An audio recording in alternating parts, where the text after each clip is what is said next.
Hello बच्चों, प्रश्न दिया गया है, प्रश्न को पढ़ लेते हैं। x प्लस ए की घात n के प्रसार में यदि विषम पदों का योग को o से तथा सम पदों के योग को e से निर्दिष्ट किया जाता है तो सिद्ध कीजिए कि 4OE equal to X plus A की घात 2n माइनस एक्स माइनस ए की घात 2n। ठीक है, तो आइए प्रश्न को हल करने से पहले प्रश्न की यहाँ पर मुख्य अवधारणा समझ लेते हैं। अब अगर मुख्य अवधारणा की यहाँ पर बात करें, मुख्य अवधारणा, तो इस प्रश्न से संबंधित इसकी मुख्य अवधारणा बनती है कि अगर x प्लस ए की घात n लिखा है, इसका हम प्रसार करते हैं तो आता है nc0 x की घात n और a की घात होता है 0 प्लस nc1 x की घात n माइनस 1 a की घात 1। फिर ऐसे ही nc2 x की घात n माइनस 2 x a की घात 2 डैश डैश डैश ऐसे ही चलता जाएगा ncn तक। और x की घात क्या हो जाएगा, x की घात हो जाएगा 0 और a की घात हो जाएगा n। ठीक है, अब प्रश्नानुसार अगर बात करें तो इसी के प्रसार की बात की गई है, तो इसी का प्रसार हम खोलते हैं और इस प्रसार में हम क्या करते हैं, जो हमारे पास सम वाले पद है, मतलब कि सम घात वाले पद है उनको अलग और विषम घात वाले पद है इनको अलग करते हैं x प्लस ए की वाले इस प्रसार से। तो x प्लस ए की घात n के प्रसार से अगर सम वाले पद हम अलग कर लें तो ये हो जाएगा nc0 x की घात n। ठीक, दूसरा मिल जाएगा nc2 x की घात n माइनस 2 a की घात 2 प्लस डैश डैश डैश। इस प्रकार से सम पद हमें मिलेंगे। फिर प्लस विषम पदों को एक साथ कर लें, nc1 x की घात n minus 1 a plus nc3 x की घात n माइनस 3 a की घात 3 प्लस डैश डैश डैश। ठीक, अब यहाँ से क्या करते हैं, जो हमारे पास सम वाले पद हैं उनको e से और जो विषम पद है उनको o से। e मतलब इवन और o मतलब ऑड, तो इसको लिख सकते हैं o प्लस e। ठीक, इसको समीकरण 1 दे दिया।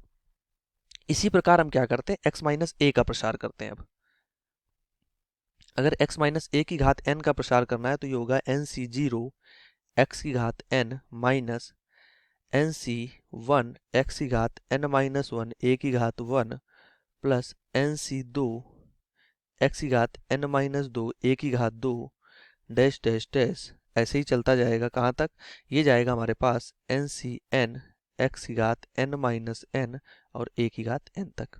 ठीक, अंत वाला पद हमारा धनात्मक होगा, धनात्मक रख लेते हैं। अब यहाँ हम क्या करते हैं, यहाँ से भी हम वही काम करते हैं, सम पदों को अलग और विषम को अलग। तो nc0 x की घात n ये अलग प्लस nc2 x की घात n माइनस 2 a की घात 2 अलग प्लस डैश डैश डैश।